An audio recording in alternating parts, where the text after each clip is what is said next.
ചെങ്ങന്നൂർ ജില്ലാ ആശുപത്രിയുടെ പ്രവർത്തനം പുതിയ കെട്ടിടത്തിലേക്ക് മാറ്റുന്നതിനുള്ള നടപടികൾ വേഗത്തിലാക്കും. ഓരോ ഘട്ടവും സമയബന്ധിതമായി പൂർത്തിയാക്കുന്നതിനുള്ള വിശദമായ പ്രവർത്തന പദ്ധതി സംബന്ധിച്ച ജനപ്രതിനിധികളുടെയും ബന്ധപ്പെട്ട വകുപ്പ് ഉദ്യോഗസ്ഥരുടെയും ആശുപത്രി അധികൃതരുടെയും യോഗത്തിൽ തീരുമാനമെടുത്തു. ചെങ്ങന്നൂർ ജില്ലാ ആശുപത്രിയുടെ പ്രവർത്തനം പുതിയ കെട്ടിടത്തിലേക്ക് മാറ്റുന്നതിനുള്ള നടപടികൾ വേഗത്തിലാക്കുവാൻ തീരുമാനം.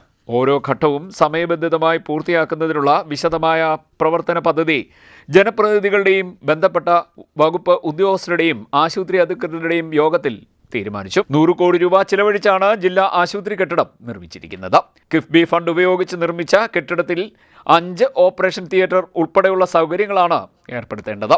നിലവിൽ ആശുപത്രി പ്രവർത്തിക്കുന്നത് ഗവൺമെന്റ് ബോയ്സ് ഹൈസ്കൂൾ കെട്ടിടത്തിലാണ്. ഇവിടെ രോഗികളുടെ തിരക്ക് മൂലം നിന്നുതിരിയാൻ ഇടമില്ലാത്ത സ്ഥിതിയാണ്. പുതിയ ആശുപത്രിക്ക് ആവശ്യമായ ഫർണിച്ചർ ഉൾപ്പെടെയുള്ള സംവിധാനങ്ങൾ ഒരുക്കേണ്ടതുണ്ട്. മെഡിക്കൽ സർവീസ് കോർപ്പറേഷൻ മുഖേനയാണ് ചികിത്സാ ഉപകരണങ്ങൾ എത്തിക്കുന്നത്. ചെങ്ങന്നൂരിലും പരിസര പ്രദേശങ്ങളിലുമുള്ള ജനങ്ങൾക്ക് അത്യാധുനിക ആരോഗ്യ സൗകര്യങ്ങൾ ഉറപ്പാക്കുക എന്ന ലക്ഷ്യത്തോടെയാണ് പുതിയ ആശുപത്രി നിർമ്മിച്ചത്. പുതിയ ആശുപത്രി കെട്ടിടത്തിലെ പ്രവർത്തനങ്ങൾ എത്രയും വേഗം ആരംഭിക്കാൻ കഴിയുമെന്ന് സജി ചെറിയാൻ MLA അറിയിച്ചു. യോഗത്തിൽ ജില്ലാ പഞ്ചായത്ത് പ്രസിഡന്റ് മഹേന്ദ്രൻ അധ്യക്ഷത വഹിച്ചു. ചെങ്ങന്നൂർ നഗരസഭാ അധ്യക്ഷൻ മനീഷ് കീഴാമഠത്തിൽ, ജില്ലാ പഞ്ചായത്ത് അംഗങ്ങളായ T വിശ്വനാഥൻ, നിതിൻ C ചെറിയാൻ, ആശുപത്രി സൂപ്രണ്ട് ഡോക്ടർ T അനിതാകുമാരി തുടങ്ങിയവർ പങ്കെടുത്തു. CDNet news, Chengannur.